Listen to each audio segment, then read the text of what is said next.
నమస్కారం friends, welcome to మంచి మార్గం ఛానల్. మంచి మార్గం ఛానల్ ప్రతి ఒక్క గవర్నమెంట్ పాలసీని, దాని ప్రభావం ప్రాక్టికల్గా ఎన్ని రోజులు, ఎప్పుడు, ఎలా, ఎందుకు ప్రభావితం చేస్తుంది అనేది క్లియర్ కట్ అనాలిసిస్ అందించింది. ఎప్పుడు మీరు చూడండి, నా స్టాండ్ పై నేను అంటే మెల్ట్ కాను, కాంప్రమైజ్ కాను.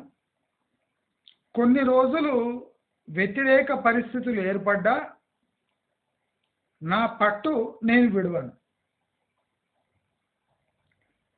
పట్టు ఎప్పుడు విడవాలి అంటే, అశాస్త్రీయంగా మనం మాట్లాడి ఒకటో రెండోసారి అయ్యి మూడోసారి అది కాదు అని మనపై మనకు డౌట్ వచ్చినప్పుడే మనము మెట్టు దిగాలి. ఎప్పుడు ఒక పాలసీని అశాస్త్రీయంగా అంటే జనాలపై రుద్దితే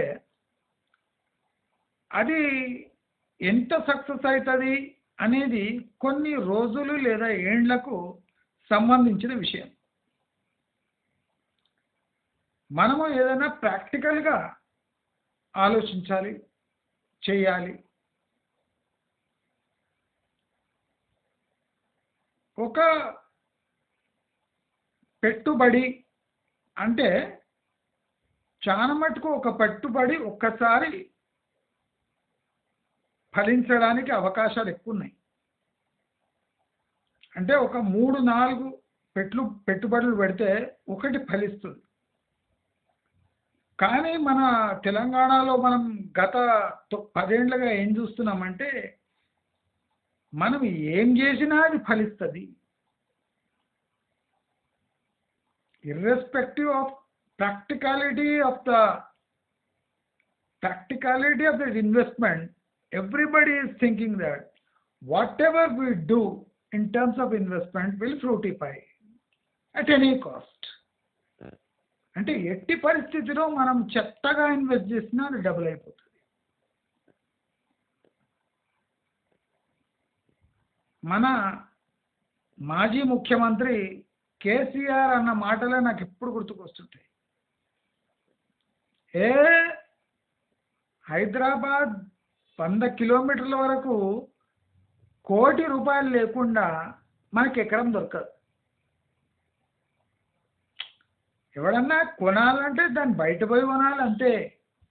100 కిలోమీటర్ల వరకు రీజనల్ రింగ్ రోడ్ మీద మనకు కోటి లేనిది ఎకరా లేదు అని డైలాగ్ కొట్టి ఇది 4వ నెల, 4-5వ నెల, 5వ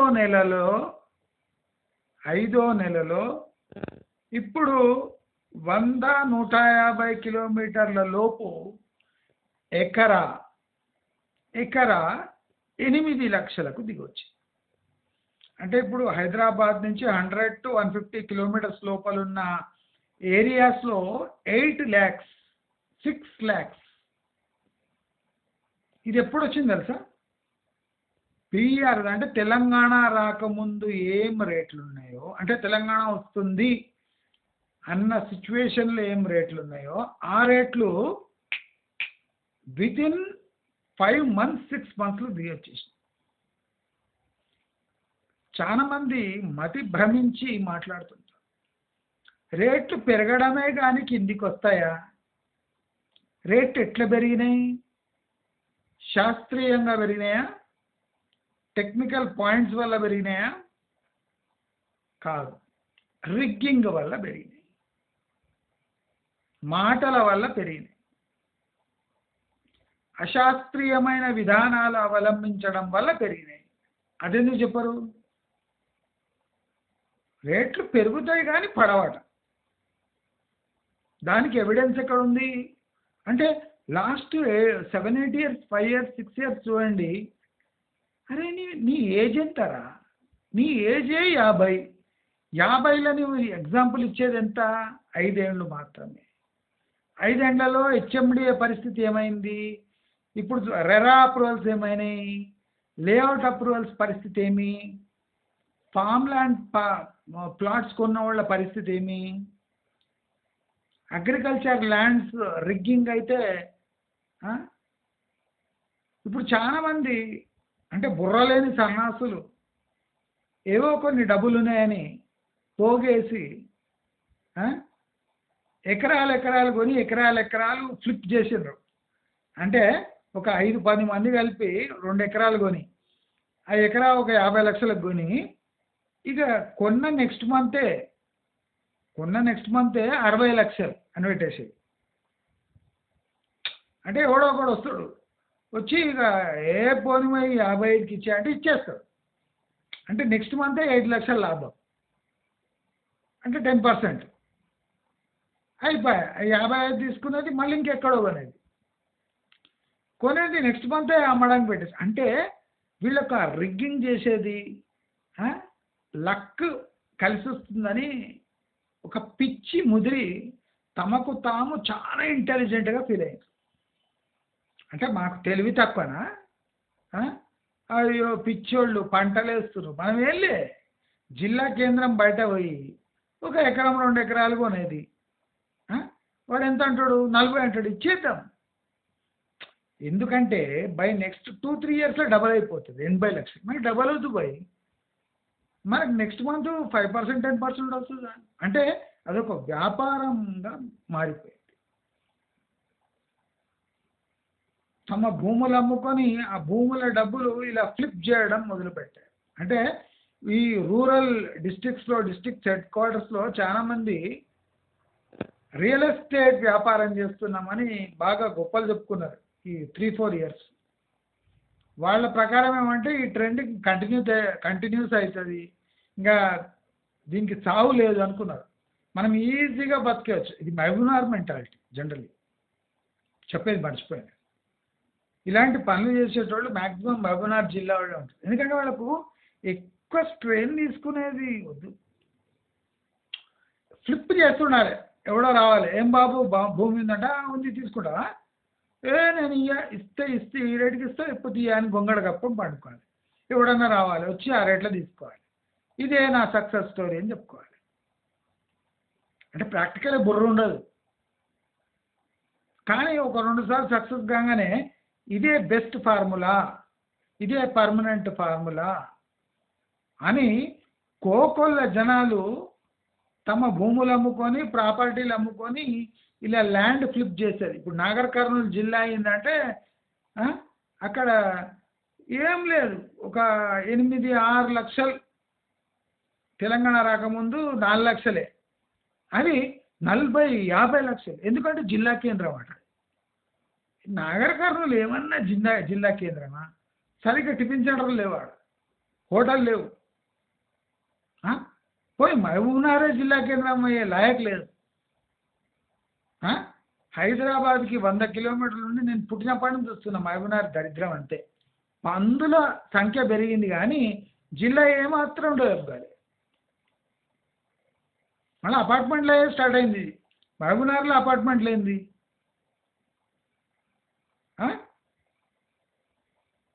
అగ్రికల్చరల్గా డెవలప్ అయిన నిజామాబాద్ అలాంటి ప్రాంతాలు అయితే మనం ఏమైనా కన్సిడర్ చేయొచ్చు. ఈ తొక్కల మహబూబ్నగర్లో కూడా ఫ్లిప్ చేసేది. ఇవాళ కొనడం, రేపు అమ్మడం, రేపు కొనడం, ఎల్లుండి అమ్మడం.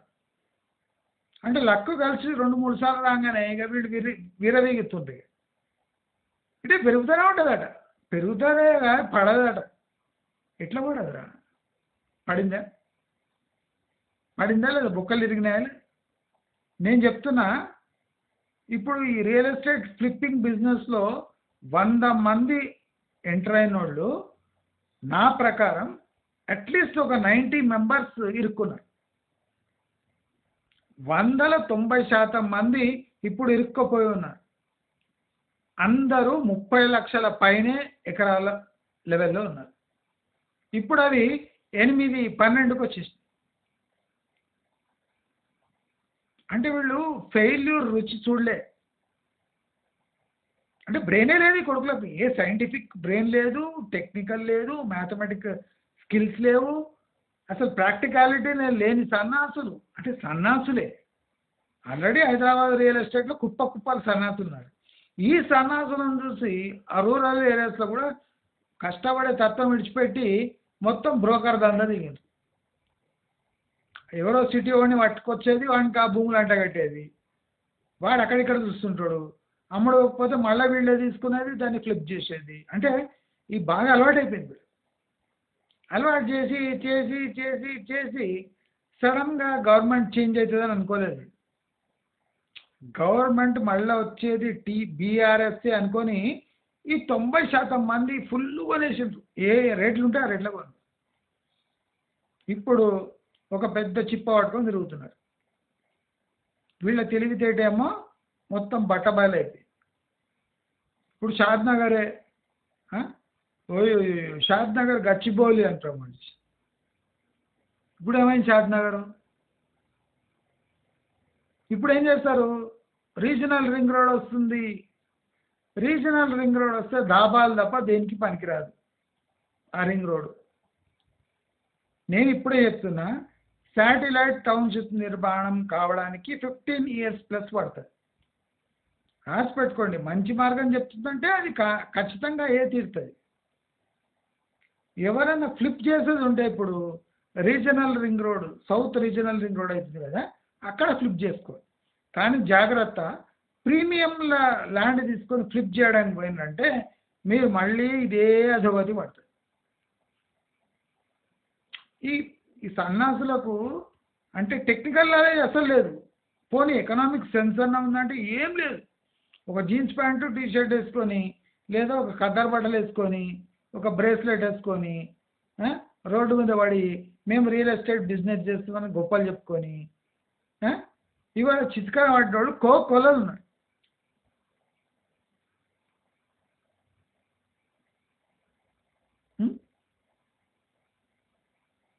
ఇప్పుడు షాద్నగర్ అటువంటి ప్రాంతాలనే 35 లక్షలు 45 లక్షలకు వచ్చేసింది. ఇంకా ఇంటీరియర్ ఏరియాలో పరిస్థితి ఎట్లుంటుంది అంటే నాకు ఇప్పిస్తారా? కోకొలలు ఉంటాయి. ఇప్పుడు ఈ గ్రామ పంచాయత్ ప్లాటింగ్ చేసిన వాళ్ళంతా మొత్తం మళ్ళీ ఎకరాలకు వచ్చేస్తున్నారు. గ్రామ పంచాయత్ ప్లాటింగ్ చేసిన వాళ్ళు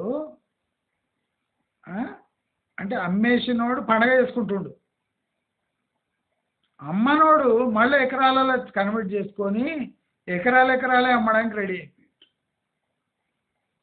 అంటే ప్లాట్ 8 లక్షలకు అమ్మినోళ్ళు ఎకరా ఇప్పుడు 30 లక్షలకు అమ్మడానికి రెడీ అయ్యింది. ఆ ఫ్లిప్పింగ్ బిజినెస్ అయిపోయింది, సర్వనాశనం అయిపోయింది. ఇప్పుడు ఇంకో మంచి విషయం జరిగింది. ఈ ఎకరాలు ఈ భూమిలో ఎవరు అమ్ముకున్నారో వాళ్ళు ఇట్లా చేతులు ఇట్లా పట్టుకొని రెడీగా ఉన్నారు. సడన్గా రేటు పడిపోగానే ప్యానిక్ అయ్యి ఎవడు కొన్నాడో వాడు అమ్మేస్తున్నాడు. అమ్మేయంగానే ఆ 30 లక్షలకు ఎకరా అమ్మిన వాళ్ళు ఇప్పుడు 8, 10, 12 రాగానే వీళ్ళే కొంటారు. అంటే చూడండి, అమ్మినోడికి లాభం, కొన్నోడికి నష్టం. కానీ కొన్నోడు ఎంత విరవీగిండు, ఉన్నోడు ఎంత విరవీగిండు. కొంతమంది ఏం చేసిండ్రు, 30 వస్తే 50, 70 పోతుందని కలగన్నాడు. కేసీఆర్ చెప్పిండు 1 కోటి రూపాయలు తక్కువ లేదంటే ఇప్పుడు అమ్మకుండా ఆపేసిండు. అప్పుడు 1 కోటి రూపాయలు ఎకరా అనేటప్పుడు 30-35 lakhs ఉండే. 1 కోటి రూపాయలు అనగానే అందరూ 70 లక్షలకు ఫిక్స్ అయిపోయింది, దిగి రాలేదు. కాంగ్రెస్ గవర్నమెంట్ రాగానే సీదా అది 12-15 లక్షలకు వచ్చేసింది, ఫినిష్. అంటే ఇప్పుడు 30-40 అమ్ముకున్నోడు ఎంజాయ్ చేస్తున్నాడు. ఇప్పుడు 70 లక్షల కోసం ఆశపడ్డాడు రెంట్కి చెడ్డ రేవాడి. ఇప్పుడు వాడికి 12-15 పోతున్నాయి ఎకరా. ఏం చేయాలి? ఆ 40 లక్షల ఎకరా ఉన్నోడేమో వాడు కారు వేసుకొని తిరుగుతున్నాడు, వీడేమో ఎకరాలు భూములు పెట్టుకొని అమ్మక బీడు పడేసి తుమ్మ చెట్లు మొలిచి ఇప్పుడు తుమ్మ చెట్లు కొట్టియడానికి కూడా డబ్బులు లేవు వాడి దగ్గర. వానాశయం అంటే ఎవడైనా 70 లక్షలకి కేసీఆర్ 1 కోటి అన్నాడు, ఎవడైనా 70కి ఈజీగా తీసుకుంటారని అందరూ కూర్చున్నారు. షాద్నగర్, మహబూబ్నగర్, నిజామాబాద్, ఈవెన్ ఆదిలాబాద్, కరీంనగర్, వరంగల్, ఇంకా వరంగల్ కొద్దిగా మెత్తబడ్డది కానీ నల్గొండ, వరంగల్, ఈ సాగర్ హైవే ఈ 3 తప్ప అందరు ఫుల్ బ్లాస్ట్. ఇక మనకు 70 లక్షలకు తక్కువ అమ్మేదే లేదు అన్నారు. అయిపోయి ఖేల్ ఖతం, దుకాణం బాద్. ఇప్పుడు 30-40 అని వేస్తున్నారు యాడ్స్. ఆ 70 లక్షలు ఆశ పెట్టుకున్నాడు దిగొచ్చి ఇప్పుడు 30 lakhs అమ్మేస్తాం. ఇప్పుడు ఎందుకు కొంటారు జనాలు? ఇప్పుడు కొనరు. 30 lakhs పెడితే ఏ కుక్క నక్క కొనం. కొన్నదంటే అదే కుక్క లెక్క. అయితే నేను చెప్తే రేట్లు పెరిగేదే కానీ పడదు, అట్లుండదు. ఎకనామిక్స్ అట్లుండదు. Policy shift, policy change of government, policy change due to industrialisation, industrial policy shift అయిందంటే డ్రాస్టిక్ ఎఫెక్ట్ పడుతుంది. అగ్రికల్చర్ మీద స్ట్రెస్ చేస్తే దాని ఎఫెక్ట్ వేరే ఉంటుంది. ఇప్పుడు మళ్ళీ ఆ ల్యాండ్స్లో అగ్రికల్చర్ చేపడుతున్నారు అంటే అగ్రికల్చర్ రేట్స్ పడిపోతాయి. మళ్ళీ వడ్ల రేటు లెక్కకు వస్తుంది. ల్యాండ్ నెలకు 2 పంటలు, సంవత్సరానికి 2 పంటలు లెక్కెట్టేసుకొని ఈ ఫార్వర్డ్ ఎర్నింగ్స్ వేసుకొని ఇస్తారు. ఇప్పుడు 30 లక్షలు పెట్టుకుంటే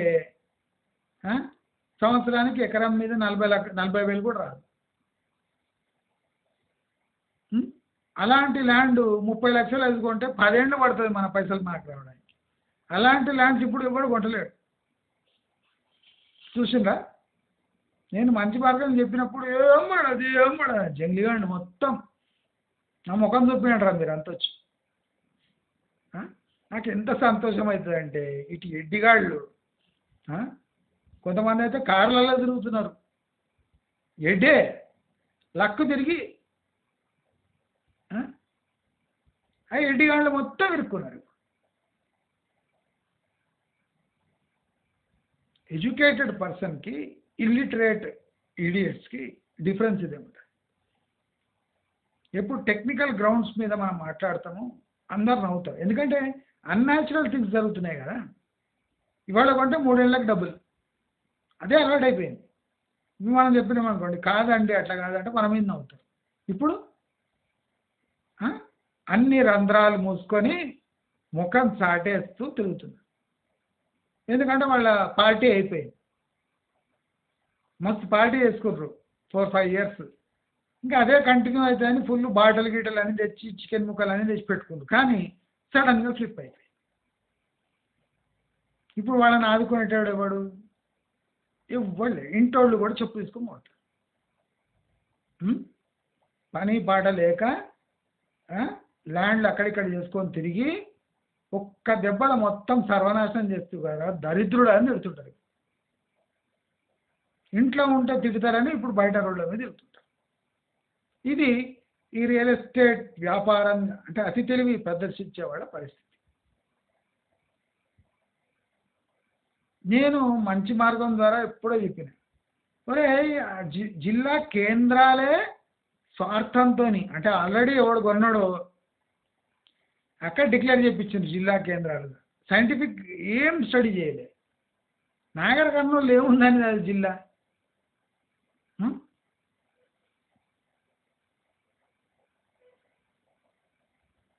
ఇప్పుడు అక్కడ కట్టమనండి, ఇండ్లు కట్టుకోమనండి. ఇప్పుడు ఆ జిల్లా కేంద్రంగా ఉంటుందా లేదా డౌటే.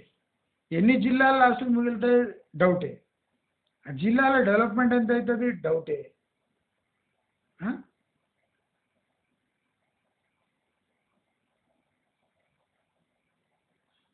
హంసరకం ఒడ్లు వండే భూములు కూడా 30 లక్షలు అట. ఎందుకురా నీకు 30 అంటే కేసీఆర్ ₹1,00,00,000 అని చెప్పిండు. కేసీఆర్ ₹1,00,00,000 చెప్తే నువ్వు ఒడ్లు కూడా వండని భూమికి నువ్వు 30 లక్షలు 40 లక్షలు అమ్ముతున్నావు అంటే ఉన్నాయి నేను అమ్మాను మేమంతా. దెబ్బకు రైతు బంధు లిక్విడేట్ అయిపోయింది. రైతు బంధు ఎప్పుడు ఎట్లా వస్తుందో తెలియదు. ఈ వందల ఎకరాలు ఉన్నోళ్ళు దెబ్బకు అమ్ముకుంటారు. ఎందుకంటే ఫ్రీ ఫుడ్ బంద్ అయిపోయింది. నేను ఎప్పుడో చెప్పిన టోటలీ అశాస్త్రీయంగా ఈ కేసీఆర్ గాడు ఇప్పుడు ఎంత కోపం వస్తుంది జనాలకు వాళ్ళ అవినీతి చూసి. ఇప్పుడు మనకు రోజుకో కేసు దొరుకుతుంది, 10 లక్షల లంచం, 30 లక్షల లంచం. ఇది కేసీఆర్ ఉన్నప్పుడు ఫుల్ భూమిలో అడిగేటోడు లేడు. ఇప్పుడు చూడండి పరిస్థితి ఎట్లా వచ్చి. ఎవరు తప్పు? తెలంగాణ ఓటర్స్ తప్పు. వాడిని రెండోసారి ఎన్నుకోవడమే పెద్ద తప్పు.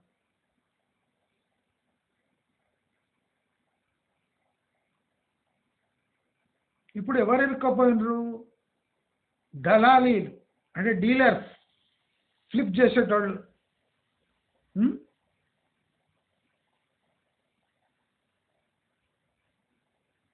చాలా మంది ఇంట్రెస్ట్ పై డబ్బులు తెచ్చుకొని, అంటే 1-2 మంత్స్లో ఫ్లిప్ చేసేది ఉంటుంది కదా, ఇంట్రెస్ట్ పై డబ్బులు తెచ్చుకొని ఇట్లా భూములు కొని వ్యాపారం చేసే స్టార్ట్ చేసి మొత్తం ఇరుక్కపోయారు. ఇప్పుడు వాడు వడ్డీ అడుగుతున్నాడు, సగం రేట్ వస్తలేదు ల్యాండ్స్. ఏం చేయాలి? ఇట్లా వేల మంది ఉన్నారు. ఇప్పుడు తెలంగాణ మొత్తము ఇదే బిజినెస్, వ్యాపారం మొత్తం. ఏమైనా ఉంటే ఇడిచిపెట్టేసిండ్రు, ప్రైవేట్ జాబ్లు ఇడిచిపెట్టిండ్రు, వ్యవసాయం ఇడిచిపెట్టిండ్రు. ఖద్దరు బట్టలు లేదా టీషర్ట్ జీన్స్ వేసుకొని ఒక బండి తీసుకొని ఒక కారు తీసుకొని పోవడం, నోటికి వచ్చిన రేటు మాట్లాడడం. డెవలప్మెంట్, అసలు డెవలప్మెంట్ అంటే ఏమో తెలియదు, దాని గురించే మాట్లాడి ఆ ల్యాండ్స్ ఫ్లిప్ చేయడం. ఇప్పుడేమి 4 నెలల కేల్కతం దుకాణం బంద్. ఇప్పుడు ఏం చేస్తారు? మళ్ళా భూములు అమ్ముకోవడానికి లేవు, అప్పులోళ్ళు ఎంట పడతారు. ఇప్పుడు ఏం చేస్తారు? ఉన్న కాడికి అమ్ముకోవాలి. ఏం భాష అది? ఉన్న కాడికి అమ్ముకోవాలి, మహబూబ్నగర్ భాష. ఉన్న కాడికి అమ్ముకోవాలి, ఉన్న కాడికి బతికేయాలి. మళ్ళీ బ్యాక్ టు మహబూబ్నగర్ స్టాండర్డ్. కళ్ళు తాగాలి, జొన్నరొట్టె తినాలి, గొంగడ కప్పుకోవాలి, పండుకోవాలి. ఎందుకంటే కష్టపడే తత్వము ఇవన్నీ అబ్బవు. ఫ్లిప్ చేయాలి, ఇట్లా తీసుకోవాలి, అట్లా అమ్మాలి. ఉన్న భూముల్ని వెంచర్ చేయాలి, ఉన్న భూముల్ని వెంచర్ చేయాలి. వెంచర్ చేసి పెద్ద ఎవడో వాడు తాత భూమి ఉంటుంది, వీడు వైట్ కద్దర్ షర్ట్ వేసుకొని కార్లో తిరుగుతుంటాడు.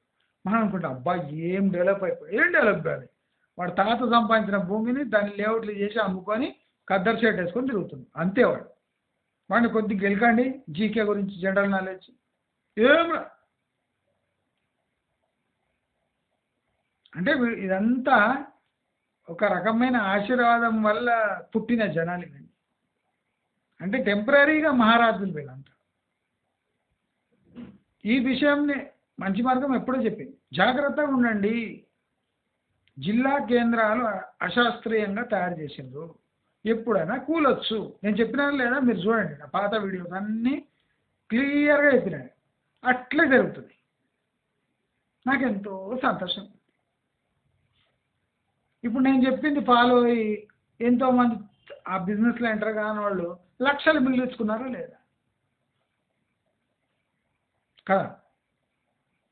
40, 50 లక్షలు, 60 లక్షలు పెట్టి అగ్రికల్చర్ ల్యాండ్ కొన్నోళ్ళంతా, నా మాట విన్నోళ్ళంతా ఇవాళ లాభపడుతున్నారా లేదు? ఏం లేదు. 6 నెలలే, 6 నెలల్లో మొత్తం డ్రైవర్ కూడా ఇప్పేసాడు.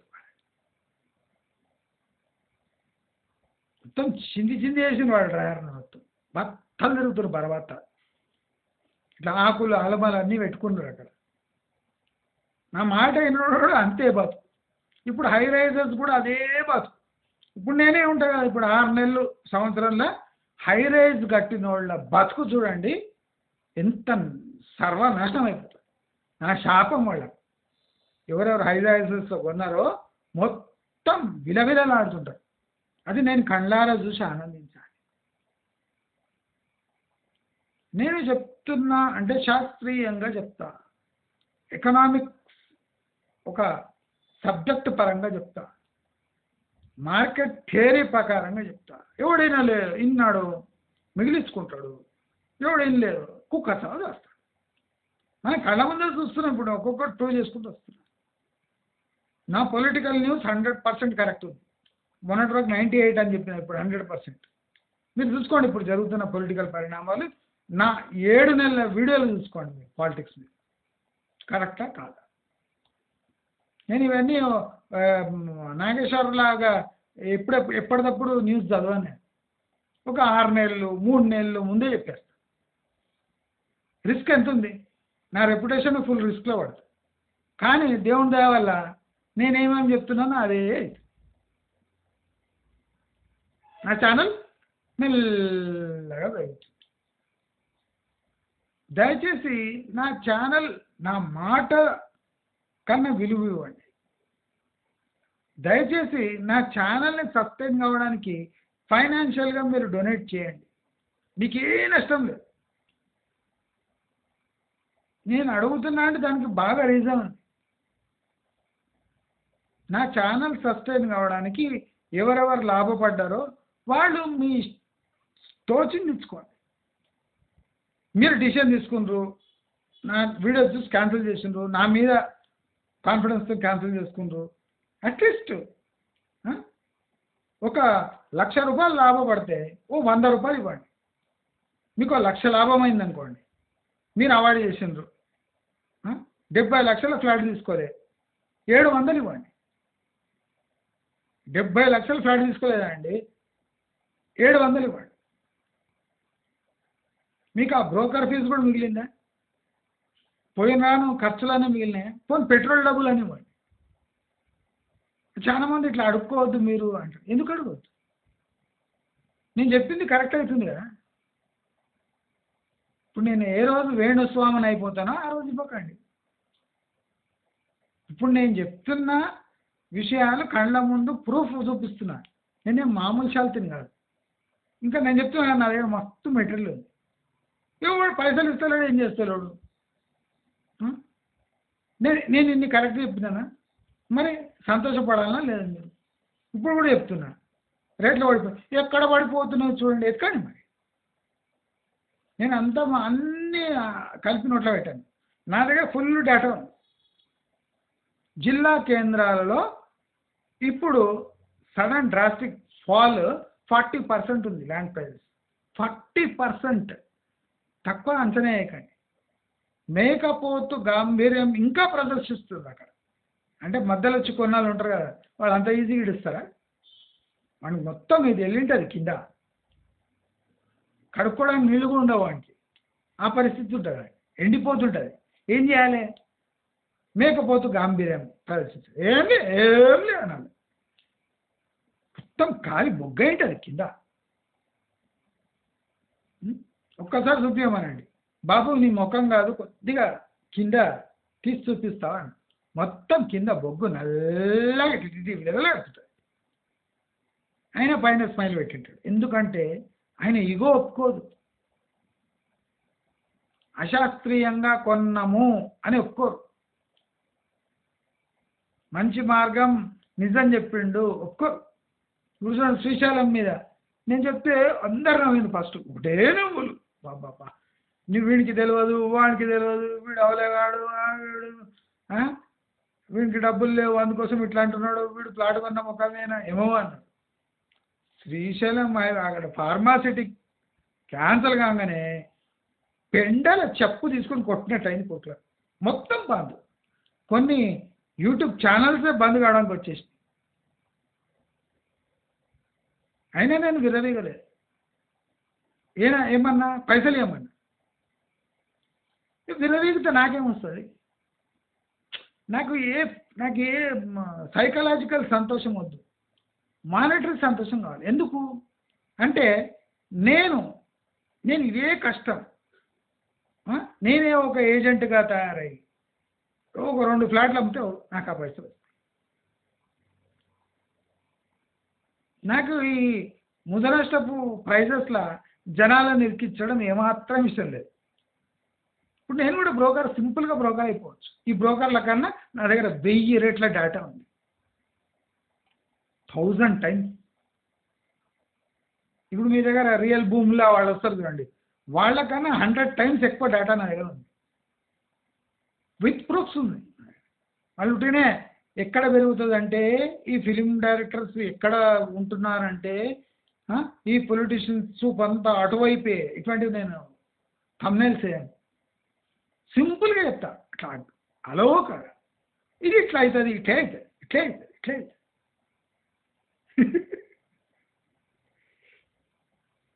అది ఇట్లా అవుతుంది, ఇట్లా అవుతుంది. 3 నెలల ముందు చెప్తానండి ఏదైనా. ఈ 15 రోజుల ముందు ఇప్పుడు జరుగుతున్న విశేషాలు నేను చెప్తా ఆగండి అన్నాను నేను. 3 నెలల ముందు అలవక చెప్పేస్తా. ఆ ఇల్లిటరేట్ బ్రూట్స్కి ఒక 6 నెలలనే అర్థమవుతుంది. చదువు రాని తవటలు. ఇప్పుడు కొంతమంది ఉంటారు రియల్ ఎస్టేట్ టూర్స్ వేస్తుంటారు లగ్జరీ కార్ల. అని ఆ కొడుకులకు బేసిక్ ఏరియా పేరు ఏమో తెలియదు. ఇంగ్లీష్ పేర్లు వచ్చినాయంటే సచ్చిర్రు అనుకోండి.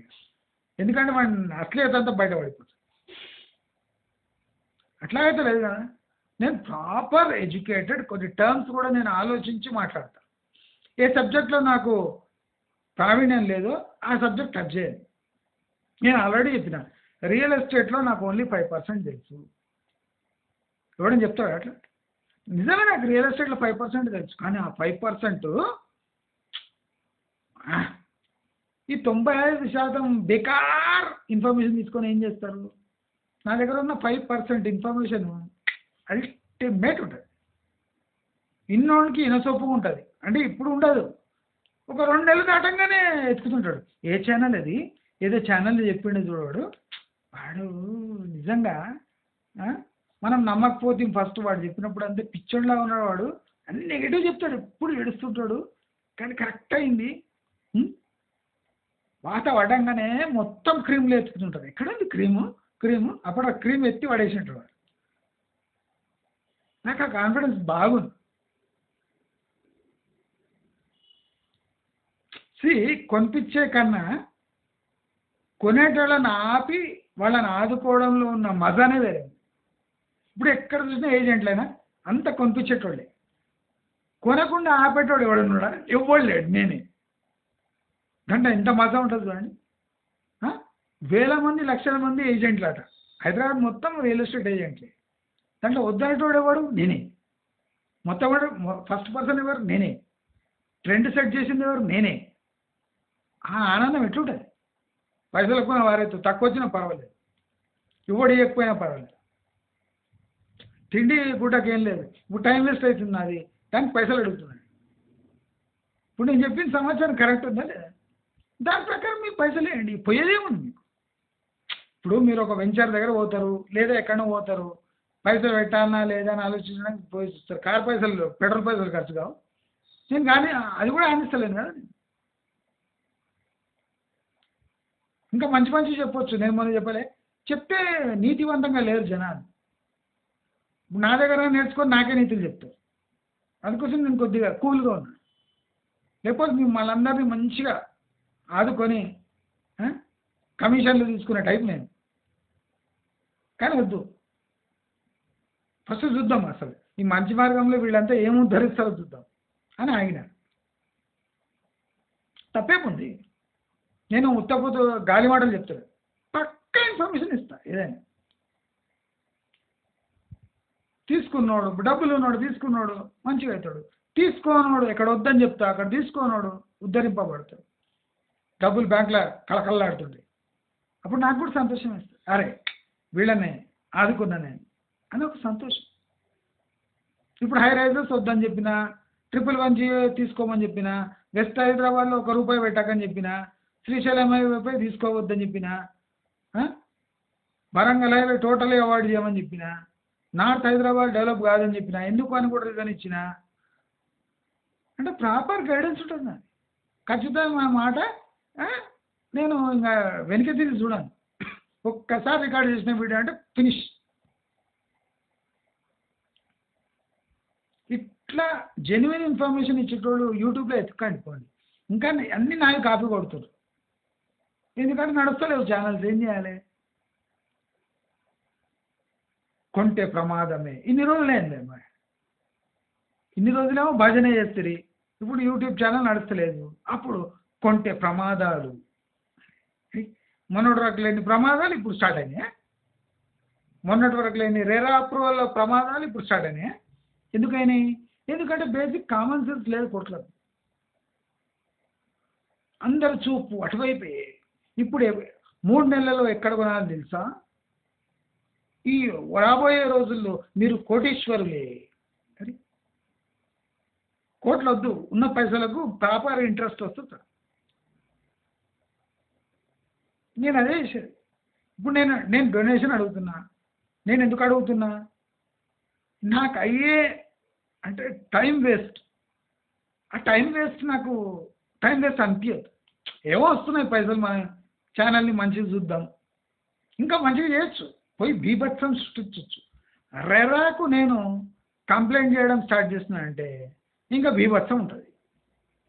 నేను ఇంకా రెరాకు రాలేదు, సెంట్రల్ గవర్నమెంట్కి అథారిటీస్కి రాసినా కానీ నేను టీఎస్ రెరాకి రాసి వేస్ట్ అని రాస్తలేదు. నేను రెరా రూల్స్ అండ్ రెగ్యులేషన్స్నే వాళ్ళకి తిప్పి కొడతాను.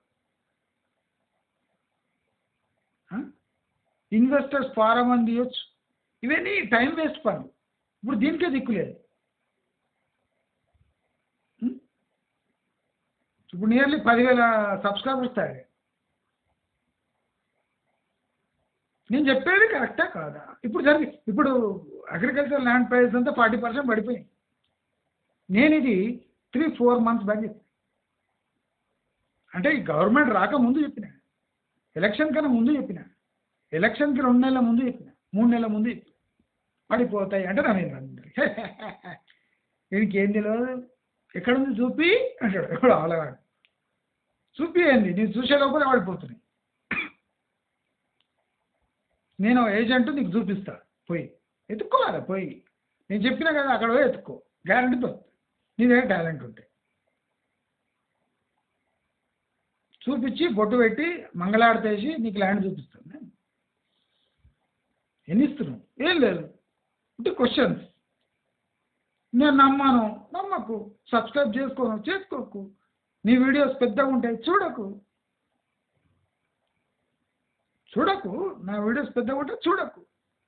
షార్ట్స్ చేయను. షార్ట్స్లో ఏముంటుంది పిండ, నాకేమొస్తుంది? ముందే ఏమొస్తలేదు, ఇంకా షార్ట్స్ ఒకట మన ముఖానికి. సో నేను చెప్పేది ఖచ్చితమైన ఇన్ఫర్మేషన్ అని మీరు భావిస్తే మీరు సహాయ సహకారాలు అందించాలి. ఏం పోతుంది మీకు? ఒకరోజు హోటల్ ఫుడ్ ఉన్నట్టు 500 కదా వేయాలి, మంచి ఇన్ఫర్మేషన్ ఇస్తా. ఎక్కడ కొనాలో మీరు ఏమన్నా కమెంట్ పెడితే దానికి నాకు తెలిసినంత మాత్రం నేను రిప్లై ఇస్తా. తెలియదు అంటే తెలియదు అని చెప్తా. ఇవాళ 500 అంటే ఏముంది? అట్లా కార్లో షికారు వేసుకొని వస్తే 500. మీరు ఆలోచించవలసిన అవసరం లేదు. నేను అన్ని పాయింట్స్ రేకేస్తున్నాను, అది బడి తెస్తున్నాను లేదా? టీఎస్ గవర్నమెంట్ ఉన్నప్పుడు వాళ్ళ మీద ధ్వజం ఎత్తిన, వాళ్ళు ఏమేమి ఫ్రాడ్ చేస్తున్నారు. రైతు బంధు గురించి ఫస్ట్ ఎత్తింది నేనే, ఇక్కడ కాదు, నేను లింక్డ్ఇన్లోనే ఎత్తిన. అసలు ఫ్రాడ్ ఎట్లా జరుగుతుంది, రేషన్ బియ్యం ఎట్లా స్మగ్లింగ్ అవుతుందని నేను లింక్డ్ఇన్లో 3 ఏళ్ల క్రితం 6 ఏళ్ల క్రితం రాసిన.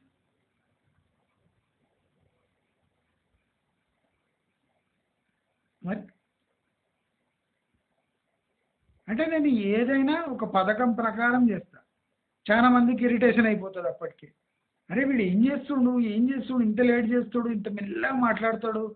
నేను మెల్లగా చేస్తా, ఏదైనా మెల్లగా చేస్తా. నేను సౌండ్ కాకుండా వచ్చి మొసలిలా ఒక్కసారి పీక పట్టుకుని లోపల ఉంచుకోబట్టు అట్లా ఉంటుంది నా అటాక్. అట్లా ఉంటుంది. ఏముండదు, ఏముంది, ఏం లేదు, ఇప్పుడు ఏంది అంటాడు. సడన్గా వచ్చి రప్పని పీక పట్టుకుని లోపలికి ఉంచుకోవాలి అంతే. అట్లా ఉండాలి. కానీ వార్నింగ్ ఇచ్చి నేను ఎవరో తెలుసా, నేనేం చేస్తా, సృష్టిస్తా, ముష్టిస్తా, ఏం ధమ్కిలు గింకిలు ఏం లేవు, పని చేసుకుంటా పోవాలి. ఇప్పుడు 1000 మంది చూస్తున్నారంటే ఒక 10-20 మంది విమర్శిస్తారు, ఎందుకంటే వాళ్ళకి శాత కాదు, నిజాలు నచ్చవు. కానీ మిగతా 90 మంది అయితే లాభపడుతున్నారు, చూస్తున్నారా అట్లీస్ట్. చాలా నాకు నేను బాజప్తా నా అకౌంట్ నెంబర్ ఇస్తున్నా, ఏదో అడ్డమైన నంబర్లు కాదు, బాజప్తా అకౌంట్ నెంబర్ ఇస్తున్నా.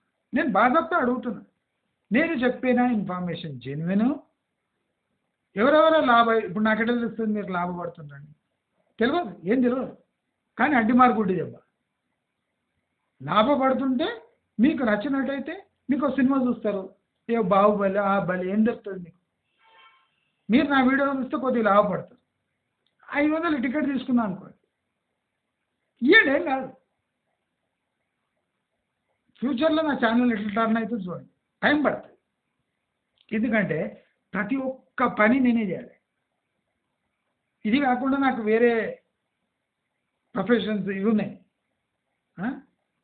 పనులు ఉన్నాయి. అక్కడ పైసలు వస్తాయి. ఆ పైసలు వచ్చే పని ఇచ్చిపెట్టి ఈ పని ఎట్లా చేస్తా? అక్కడ పని ఇక్కడ కన్నా 10 రెట్లు వస్తాయి. ఆ 10 రెట్లు వచ్చే పైసలు నేను ఎట్లా ఇచ్చిపెడతా? కానీ ఈ ఛానల్లో కూడా వదలలేను కదా. నేను అందుకోసము పర్సనల్గా రిక్వెస్ట్ చేసుకుంటున్నాను. రాబోయే రోజుల్లో నేను ఇంకా కొన్ని స్టెప్స్ ఎక్కి ఈ రియల్ ఎస్టేట్లో ఉన్న మర్మాలను అన్నీ బయటకు తీసి, మ్యాజిక్లన్నీ బయటకు తీసి మీకు సులువుగా అర్థమయ్యేటట్టు చెప్తా.